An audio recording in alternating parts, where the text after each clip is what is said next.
விஜயை பிடிக்காதவர்கள் அவங்க ஃபர்ஸ்ட் அவங்க தான் உள்ள வருவாங்க. என்ன சொல்லியிருக்காரு படத்தில், என்ன சொல்ல வர்றாரு, இந்த படம் எப்படி இருக்கும், அவருடைய இமேஜ் இன்னும் அதிகப்படுத்துமா, வசூல் 1000 கோடி அடிக்க போகுதா, மக்கள் மத்தியில் நல்ல பேர் வரப்போதா, இதெல்லாம் மண்டை குடைச்சலோடு இந்த படத்தை வந்து உட்காந்து அவங்களும் பார்க்க வருவாங்க. டே ஒன் கலெக்ஷனே கிட்டத்தட்ட ஒரு 200 CML தாண்டத வாய்ப்புகள் இருந்தாலும் இதில் ஆச்சரியப்படுறது இல்லை. 1000 கோடின்ற மிகப்பெரிய கனவு இருக்கு இல்லையா, அதை இந்த படத்தை நாங்கள் 1000 கோடி அடிக்க வைப்போம்னு சொல்லி ரசிகர்கள், தொண்டர்கள், டிவிக்களுடைய அத்தனை பேருமை கட்சி நிர்வாகிகளும் கூட இந்த படத்தை நாங்கள் செலிப்ரேட் பண்ணுவோன்றாங்க. காஃபி கடை நேயர்களுக்கு வணக்கம். இன்று நம்மோடு இணைந்திருப்பவர் மூத்த பத்திரிகையாளர் திரு வெங்கடேஷ் அவர்கள். வணக்கம் சார். வணக்கம். ஜனநாயகன் ஃபைனலாக 23ஆம் தேதி ரிலீஸ் ஆகுதுன்னு சொல்லிட்டு ஒரு அனௌன்ஸ்மெண்ட் வந்திருக்கு. என்ன மாதிரியான ஒரு எதிர்பார்ப்பில் சார் ரசிகர்கள் இருக்காங்க, தியேட்டர் ஓனர்ஸ் இருக்காங்க? நீங்கள் தீபாவளின்ட்டாங்க, அன்றைக்கி தான் எங்களுக்கு மிகப்பெரிய தீபாவளி கொண்டாடப்படுற ரசிகர்களுடைய மிகப்பெரிய எந்த தேதியில் எந்த கிழமையிலும் எங்களுக்கு கவலையே கிடையாது. அன்றைக்கி வரப்போகிறது தான் தமிழ் நியூ இயர், பொங்கல், தீபாவளி. சொன்னதே இதுதான். இப்போ முக்கியமாக ரசிகர்களுடைய எதிர்பார்ப்பை மீறி தியேட்டர்ஸ் ஓனர்ஸ் இருக்காங்கல்ல, அவங்களுடைய எதிர்பார்ப்பு அதிகமாக இருக்குது. இப்போ கூட திருப்பூர் சுப்பிரமணியம் சார் பேசும்போது கூட ரொம்ப ஆவோடு எதிர்பார்த்துட்டு இருக்காங்க, தாறுமாறான வெற்றியை பெறும் அப்படின்னு சொல்கிறாங்க. எங்களுக்கு மிகப்பெரிய வசூல் ரீதியாக எங்களுடைய பாக்கெட் நிரப்ப போகிறதே ஜனநாயக படம்னு சொல்கிறாங்க. இதுதான் ஒட்டுமொத்த தியேட்டர் டிஸ்ட்ரிபியூட்டர்ஸ்லேருந்து, அந்த தியேட்டர்ஸ் ஓனர்ஸ்லேருந்து இதுதான் சொல்கிறாங்க. குறிப்பாக பார்க்க போனால் சென்னையில் ரோகிணி தியேட்டர், அதுதான் உங்களுக்கு வந்து அளப்பறைய கலப்புறம் உங்களுக்கு. ஸோ எந்த படம் வந்தாலுமே ரோகிணி வந்து செலிப்ரேஷனில் வந்து விட்டே தர மாட்டாங்க. ரெண்டாவது குறிப்பாக இப்போ மதுரவாயல் தொகுதி எம்எல்ஏ வர ரேவந்த் டிவிக்கோட கேட்க வேணும் உங்களுக்கு. அதை எனக்கு வந்து என்னென்னா, ரோகிணி தியேட்டரையே அலங்காரமாக டெக்கரேட் பண்ண போகிறாங்களாம். ஃபுல் பேனர்ஸ் டோட்டலாக எங்கெங்கே எந்த வைக்கணுமோ, தமிழக முதலமைச்சர் தளபதி விஜய் டோட்டலாக சுற்றி பேனர் வச்சு வான வேடிக்கைகள். தீபாவளிக்கு எப்படி நீங்கள் வான வேடிக்கை நைட் விடுவீங்க 7 மணிக்கு மேலே, ரோகிணி தியேட்டரில் அன்றைக்கி ஈவினிங் 7 மணிக்கு மேலே பாருங்கள் வான வேடிக்கையில் விட போகிறதா ஒரு தகவல் வருது. அவ்வளோ செலிப்ரேஷன் கிராண்ட் பண்ணி ட்ரோன் மூலமாக பெர்மிஷன் வாங்கி அதை பூக்கள் மலர்களில் வந்து தியேட்டரில் தூவி இந்த பேனரில் விஜயருடைய பேனரில் தூவி விட்டு பண்ணுறது மாதிரியான அவ்வளோ அவருடைய பிளான் போய்கிட்டு இருக்கதான் எனக்கு வந்த ஒரு செய்தி. இது அப்படியே பண்ணிட்டாங்கன்னா ரொம்ப சிறப்பாக இருக்கும். ரசிகர்கள் மிகப்பெரிய கொண்டாடுற அளவுக்கு இருக்காங்க. முக்கியமாக தான் நீங்கள் சிட்டியில் எந்த தியேட்டர் போட்டாலுமே ரோகிணி தியேட்டருக்கு தான் அத்தனை ஆர்டிஸ்ட்டு, விஐபி எல்லா பேருமே அங்கே தான் அந்த படம் பார்க்குறாங்க. அதுக்கு என்ன காரணம்னு கேட்டிங்கன்னா, நீங்கள் மாலில் போய் பார்க்கும்போது அந்த செலிப்ரேஷனை பண்ண முடியாது, யாரும் எல்லாம் சைலண்டாக படம் பார்ப்பாங்க. ரெண்டாவது எந்த இடத்துல விசில் அடிக்கணும், கைத்தட்டுங்கிறது கிட்டத்தட்ட ஒரு 99% இருக்காது, 1% மட்டும்தான் இருக்கும் கைத்தட்டு விசில்ங்கிறது. இங்கே பார்த்தீங்கன்னா இந்த ரோகிணி தேட்டரு, கமலா தேட்டரு, குரோம்பேட்டை வெற்றி தேட்டரு, இப்படி பல தேட்டரில் பார்த்தீங்க அப்படின்னா 100% ஆரவாரத்தோட படம் பார்ப்பாங்க. உள்ளே டெக்கரேஷன் பண்ணியிருப்பாங்க, எல்இடி லைட்லாம் போட்டு டெக்கரேஷன் பண்ணி, எக்ஸ்ட்ரா சவுண்ட்ஸ்லாம் போட்டு, அந்த ஸ்பீக்கர் எக்ஸ்ட்ரா ஆட் பண்ணி, எங்கெங்கே ஃபைட் ஒன்று பஞ்ச் டிலாக் ஒன்றுலாம் உண்மையிலே சொல்ல போனால் உள்ளுக்குள்ளே போனால் சொர்க்குலோகம் மாதிரி இருக்கும் உங்களுக்கு. அந்த மாதிரி ரோகிணி தியேட்டரை பண்ணுறது மாதிரி ஒரு தகவல் வருது. இல்லை எல்லா பேரும் அங்கே வந்து படம் பார்க்க போகிறாங்க. ஸோ அந்த விசில் தட்டு ஆரவாரத்தோட கைத்தட்டலோட நாங்கள் இந்த படத்தை மிகப்பெரிய ஒரு பெஞ்ச் மார்க் 1000 கோடின்ற மிகப்பெரிய கனவு இருக்கு இல்லையா, அதை இந்த படத்தை நாங்கள் 1000 கோடி அடிக்க வைப்போம்னு சொல்லி ரசிகர்கள், தொண்டர்கள், டிவிக்களுடைய அத்தனை பேருமை கட்சி நிர்வாகிகளும் கூட இந்த படத்தை நாங்கள் செலிப்ரேட் பண்ணுவோன்றாங்க. இந்த ஒன் டே கலெக்ஷன் 147 மேலே தாண்டி போய் ரெக்கார்ட் பண்ண போனோம். 1000 கோடி இந்த படம் தொடர்றதுக்கு எங்களுக்கு வந்து நான் உருவாக்குவோம் அப்படின்னு சொல்லும் போது, ஏன்னா கடைசி படம் இது. கண்டிப்பாக விஜய் அவர்களுடைய கடைசி படம், இனிமேல் படம் பண்ண மாட்டார், வாய்ப்பே இல்லை. அப்படிங்கும்போது பார்த்தோம்னா இந்த படத்தை வந்து மிகப்பெரிய இந்த வரலாற்று சம்பவத்தில் வந்து இந்த படம் இடம்பெறணும், ஜனநாயகன் படம். பட் அதற்கு ஒரு தகுதியான படமாக தான் நான் சொல்ல விரும்புகிறேன். நல்ல கதை இருக்குது, கண்டென்ட் இருக்குது. நீங்கள் ஃபைட் சீன் கதைக்கு தேவை வச்சுருக்காங்க, அதனால தான் சொல்லிட்டு கொடுக்கப்பட்டுச்சு உங்களுக்கு. கதை நல்ல கதை அம்சத்தோடு வரக்கூடிய படம். 2 கெட்டப்பில் பண்ணியிருக்காரு விஜய் அவர்கள். ஸோ அந்த லீக்கான படம் ஒரு வீடியோ பார்த்துட்டான் இல்லை, அவன்லாம் இப்போ எதிர்பார்த்துட்டு இருக்கான் எப்போ வருதுன்னு. மொபைலில் பார்த்ததெல்லாம் சும்மா அவசர பொருள் ஆவரக்குறையில் பார்த்தது. தியேட்டர் எக்ஸ்பீரியன்ஸ் ஒன்று இருக்குது உங்களுக்கு. அதை அங்கே வரும் விஜய் அவர்கள் வரும்போது இந்த ஷார்ட்ஸ் வைக்கிறது, க்ளோஸ் அப் வைக்கிறது, திரும்புறது, ஹை ஸ்பீடில் வர்றது, பஞ்ச் டைலாக்கு, ஃபைட்டு, டான்ஸு, இதெல்லாம் வந்து நீங்கள் சொல்லவே முடியாதுங்க. அப்படியே ஒரு அளப்பறையாக இருக்கும் நீங்கள் தியேட்டரில். அதனால் மிகுந்த எதிர்பார்ப்போட ஒட்டு மொத்தமாக ரசிகர்களையும் தாண்டி அத்தனை தியேட்டர்ஸ் ஓனர்ஸ் எதிர்பார்க்குற படமாக இருக்குது. டிஸ்ட்ரிபியூட்டர் ரொம்ப ரொம்ப ஹாப்பி ஆகிட்டாங்க. இப்போ ஸோ 23ஆம் தேதி தமிழ்நாடு மட்டும் இல்லை, உலகத்திலையுமே தெரிவிக்க போகுது. ஓகே சார், எனக்கு இன்னொரு கேள்வி இருக்குது சார். படம் ஜனவரி 9 ரிலீஸ் ஆக வேண்டியது, ஏறக்குறைய ஒரு 6-7 மாதம் வரை டிஸ்ட்ரிபியூட்டர்ஸ்லாம் கொடுத்த காசை வாங்காமல் இருக்காங்கன்னா அது விஜய்ங்க ஒரு பேர் காண்டியா சார்? ஆமாங்க, நிச்சயமா போட்ட காசை விட 2-3 மடங்கு எக்ஸ்ட்ரா எடுத்துடலாங்கிறத நம்பிக்கை அவர்களுக்கு. ஆனால் இது வரைக்குமே இந்த படத்துக்கு ஏற்படாத ஒரு பல விஷயங்கள் நடந்துச்சு. சென்சார் தரல, ஜனவரி 9 ரிலீஸ் ஆகலை, எலெக்ஷன் முன்னாடி வர விடல, எலெக்ஷன் முன்னாடி தமிழகத்தின் சிஎம் மாறினதுக்கப்புறம் உடனே வரல, 2 மாதத்துக்கு அப்புறம் தான் வருது.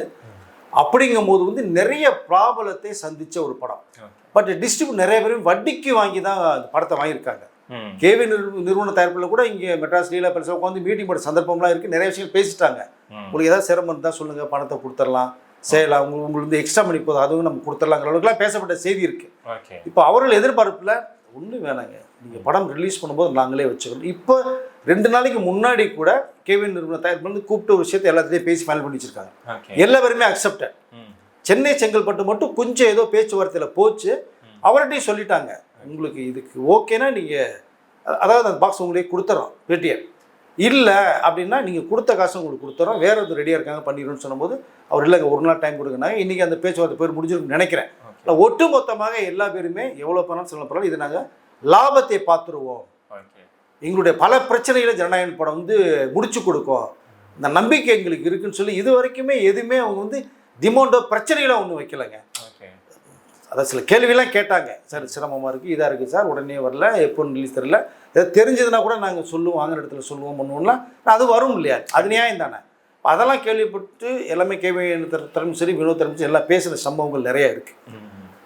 அப்போ அதனால எல்லா பேருமே காத்துட்ருக்கிற ஒரு படமாக இது இருக்குது. அதனால் யாருமே வந்து பேக் அடிக்கலை, இந்த வாங்கினவர்கள் வந்து வெயிட் பண்ணிகிட்டு இருக்காங்க. அதுதான் விநியோகஸ்தர் சங்க தலைவர் கூட நம்ம திருப்பூர் சுப்பிரமணியன் சொல்கிறது கூட அதை தான் சொல்கிறார். எங்களுக்கு இந்த படம் மிகப்பெரிய நம்பிக்கை ஏற்படுத்திட்டு இருக்கு, எப்போ வந்தாலுமே இதை கொண்டாடப்படும் அப்படிங்கிற விஷயத்த இப்போ சொல்லியிருக்காரு அவரு கூட. அப்போ எந்த அளவுக்கு எதிர்பார்ப்பு இருக்குது எல்லார்ட்டைங்கிறத இல்லை நீங்கள் புரிஞ்சுக்கலாம். ஓகே சார், இதை தொடர்ந்து பார்த்தீங்கன்னா நமக்கு 6 மணி ஷோ இல்லை, நமக்கு 9 மணி ஷோ தான் ஃபஸ்ட்டு ஷோ. மற்ற ஸ்டேட்ஸ்ல எல்லாம் டிக்கெட்ஸ்லாம் ஓப்பன் பண்ணிட்டு தான் சொன்னாங்களே சார், அங்கெல்லாம் என்ன மாதிரியான ஒரு பெங்களூரில் தாறுமாறாக போயிருக்குங்க. கர்நாடகா எந்த தியேட்டர் ரிலீஸ்னு சொன்னாலும் 1 ஹவரில் டோட்டல் சால்ட் அவுட், எல்லா டிக்கெட்டுமே இல்லை. ஒரு பக்கம் கர்நாடகா, ஒரு பக்கம் ஆந்திரா, இன்னொரு பக்கம் கேரளா, சொல்லவே வேணாம் உங்களுக்கு. கேரளா வெறித்தனமாக இருக்காங்க. எப்போ 24 ரிலீஸாக 23 ரிலீஸானே தியேட்டர் டெய்லி வந்து அங்கே டென்ஷன் பண்ண ஆரம்பிச்சாங்க, எப்போ ரிலீஸ்.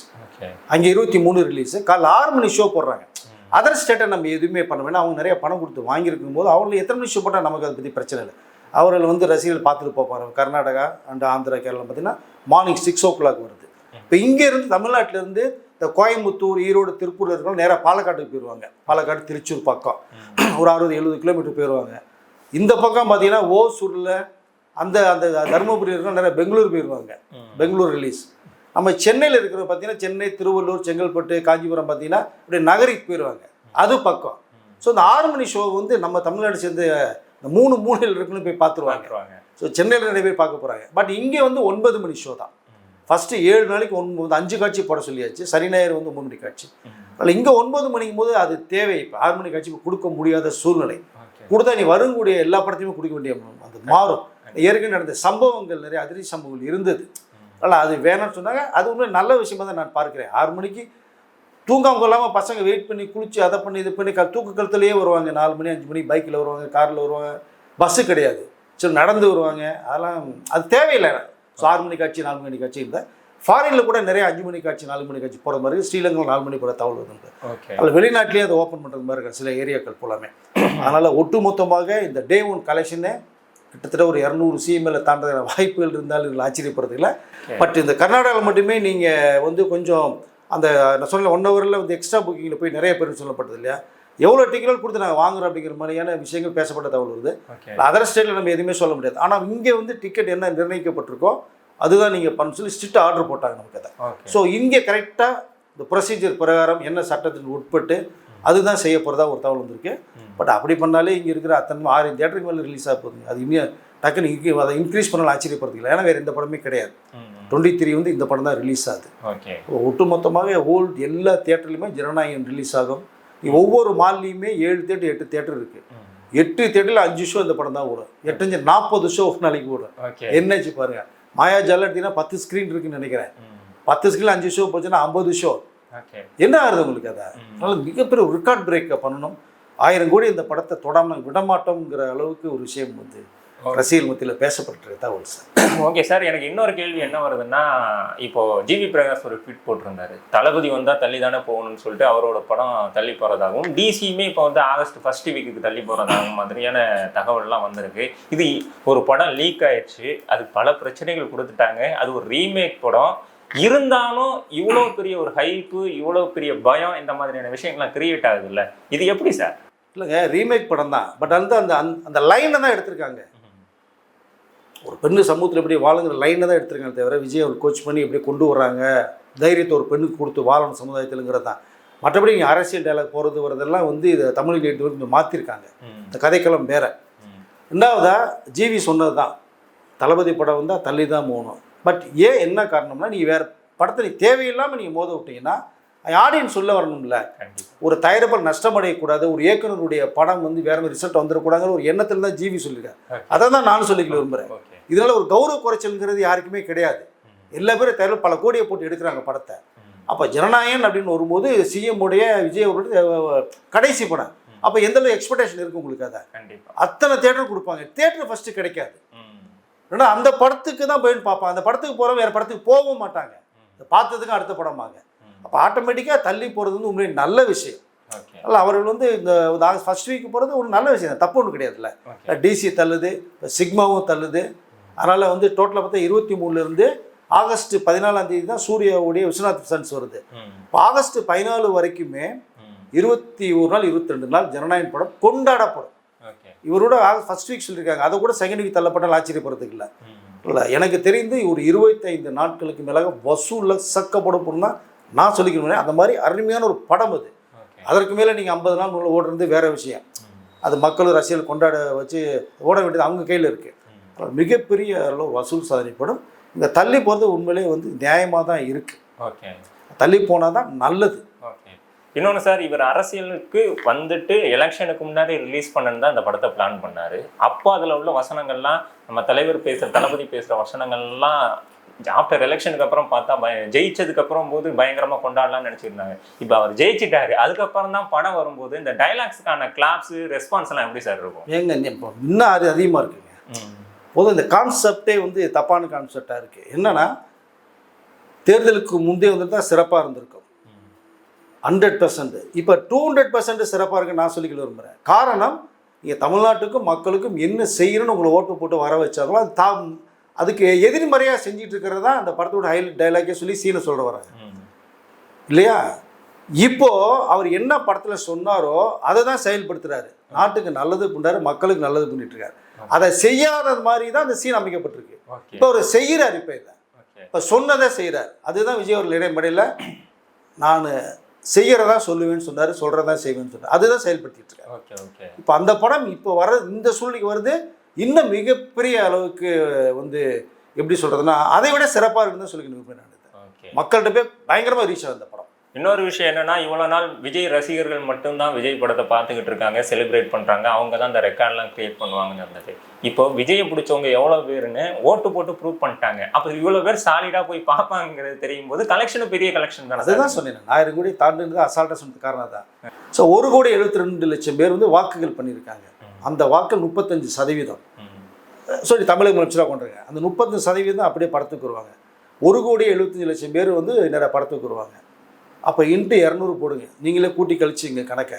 இது தவிர லீக்கான அவங்க ஒரு கோடி பேர் பார்த்தான்னு சொல்கிறாங்க. அந்த அந்த அவங்களும் வந்து படம் பார்க்க வருவாங்க. விஜயை பிடிக்காதவர்கள் அவங்க ஃபர்ஸ்ட் அவங்க தான் உள்ளே வருவாங்க.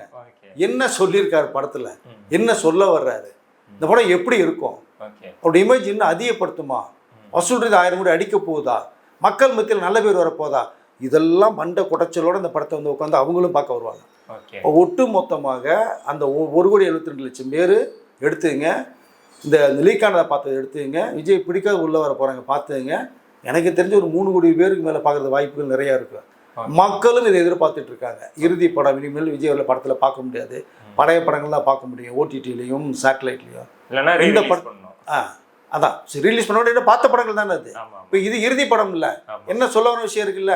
இப்போ இதை பார்க்கறதுக்கு மக்கள் ஆர்வமாக இருக்காங்க. ஸோ அப்படிங்கும்போது ஒட்டு மொத்தமாக எத்தனை கோடி பேர் பார்க்க போகிறாங்க? இதுதான் இது எதிர்பார்ப்போடு இருக்கிற படம். ஓகே. என்ன ஒரே ஒரு குறை, ஏ செட் கிடைச்சதுனால இந்த பிலோ 18 உள்ள வர முடியாதனால, அதுவும் வந்ததுன்னா இந்த தாறுமாறா ஏறும் உங்களுக்கு. அதை ஓகே. வசூல் இன்னும் எகிரும். ஓகே. பட் அதனால் எல்லா பேருக்கும் பார்க்கக்கூடிய ஒரு படமாக இது இருக்குது. 35% மக்கள் வாக்குகள் போட்டாங்க. அவங்க எல்லாம் படம் பார்த்து எனக்கு தெரிஞ்சு ஒரு 70% பேர் உள்ளே வந்து படம் பார்க்க வருவாங்க. ஓகே. அப்போ அப்படியே டபுள் எடுத்துங்க, ஒரு 3-4 கோடி பேர் உள்ளே வந்து பார்க்குறதுக்கான வாய்ப்பு நிறைய கஜானாயன் படம். ஓகே சார், பொறுத்திருந்து பார்ப்போம் படம் எப்படி இருக்குங்கிறத. அதையுமே நம்ம ஒரு ரிவ்யூ பண்ணிடலாம். அடுத்த வீடியோவில் சந்திப்போம் சார். ரொம்ப நன்றி. நன்றி.